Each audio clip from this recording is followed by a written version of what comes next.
இன்னைக்கு கேஸ் பற்றாக்குறையில என்னென்ன பாதிப்பு ஏற்படுதுன்னு பார்க்க போறோம். ஹோட்டல் இண்டஸ்ட்ரி இருக்கிறவங்க ஒரு சிலிண்டரோட விலை ரூ. 1800 கொடுத்துட்டு வாங்கிட்டு இருந்தாங்க. இப்ப இந்த கேஸ் பற்றாக்குறை ஏற்பட்ட காரணத்தினால, அவங்க ஒரு சிலிண்டர் வந்து 5000லேருந்து ரூ. 5500 வரைக்கும் குடுக்க வேண்டிய நிலை ஏற்பட்டிருக்கு. இதன் மூலியமா ஹோட்டல் இண்டஸ்ட்ரிக்கு பலவித இன்னல்களுக்கு ஆளாகுறாங்க. மேலும் ஹோட்டல் வந்து ஒரு டீயோட விலை ரூ. 5 ஏத்திட்டாங்க. தோசை விலை ரூ. 20 ஏத்திட்டாங்க. பல ஹோட்டல் வந்து நடத்த முடியாம மூடியிருக்காங்க. சிலிண்டர் வந்து வீடு தேடி வந்த காலம் போயிருச்சு. சிலிண்டர் தேடி மக்கள் அலையிற காலம் வந்துருச்சு. வேலைக்கு லீவ் போட்டுட்டு காலையிலேயே 2 வீலர் 4 வீலர் போய் வெயிட் பண்ணி சாயந்தரம் சிலிண்டர் வாங்கிட்டு வராங்க.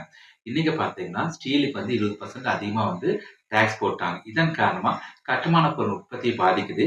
வீடு கட்டுறவங்க எல்லாம் தாங்க அதிகமா பணம் செலுத்த வேண்டிய தேவை ஏற்படுது. ஆனா இதை பத்தியெல்லாம் கொஞ்சம் கூட கவலைப்படாத பாரத பிரதமர் தனது எலெக்ஷன் வேலையில கவனம் செலுத்த ஆரம்பிச்சிட்டாரு. இப்ப என்னங்க அது கோவிட் மாதிரியான சிச்சுவேஷன் வரும், எல்லாம் தயாரா இருங்கன்னு மக்களை பார்த்து சொல்றாரு. ஆனா தயாரா இருக்க வேண்டிய பிரதமர் வந்து தயாரா இல்ல. வெள்ளை அறிக்கையை தாக்கல் செய்யல. இப்ப பாராளுமன்றத்துல சொல்றீங்க, மக்களே நீங்க தயாரா இருங்க, நம்ம நெருக்கடியான காலத்தை நோக்கி நகர்ந்துட்டு இருக்கிறோம் அப்படின்னு சொல்றீங்க. ஆனா இன்னொரு பக்கம் பாத்தீங்கன்னா கோவிட் மாதிரியான சூழ்நிலையில வராது, நீங்க பயந்துக்காதீங்க, வதந்தின்னு சொல்றீங்க. மக்களாகிய நாங்க எதை நம்புறது? நீங்க மக்களை பார்த்து தயாரா இருங்கன்னு சொல்றீங்க. ஆனா பிரதமரா நீங்க ஃபர்ஸ்ட் தயாரா இருக்கீங்களா? இப்போ ஒரு நெருக்கடியான காலகட்டம் வருது, நீங்க அதை வந்து எப்படி ஆப்பர்ச்சுனிட்டியா மாத்தணும்னு உங்களுக்கு தெரிய மாட்டேங்குது. நீங்க ஃபர்ஸ்ட் வெள்ளை அறிக்கை கொடுக்கணும். எவ்வளோ ஸ்டாக் இருக்கு, இன்னும் எவ்வளோ நாளுக்கு வரும், எவ்வளோ நாள் இந்த பிரச்சனை தீரும், ஒரு மக்களுக்கு ஒரு நம்பிக்கை அளிக்கும் விதமா நீங்க பேசுறீங்களா? உங்களுக்குடைய ஒரே கணக்கு எலெக்ஷன். ஓட்டுக்கு வாங்கி ஒவ்வொரு ஊருக்கு போயிட்டு ஒவ்வொரு வேஷம் போட்டுட்டு ஓட்டு வாங்குறது மட்டும்தான் முதல் காரியமா நீங்க நடத்திட்டு இருக்கிறீங்க. இந்த பிரச்சனை ஈஸியா சமாளிக்கலாம்.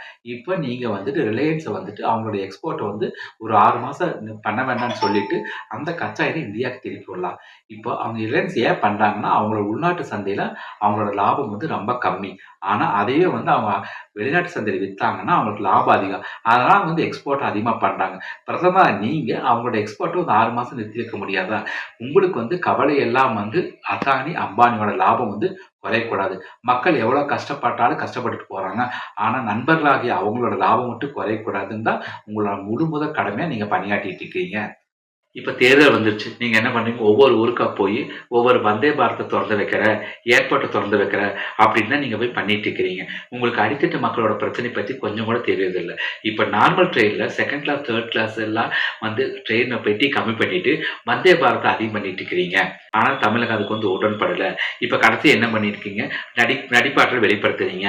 இப்ப முருகர் கடவுள் முன்னாடி வந்து நீங்க என்ன பண்றீங்க? ஒரு ஜம்மு காலத்தை விரிச்சுட்டு, ஒரு பட்டு வேட்டி விரிச்சுட்டு அது மேல விழுந்து வணங்குறீங்க.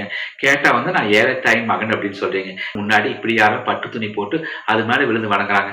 எல்லா நடிப்பையும் நீங்க வெளிப்படுத்தி வட மாநிலத்துல ஆட்சி பிடிச்சிட்டீங்க. ஆனா தமிழ்நாட்டுல எந்த விதமான நடிப்பு தமிழக மக்கள் நம்ப மாட்டாங்க. தாமரை என்னைக்கு மலரவே மலராது.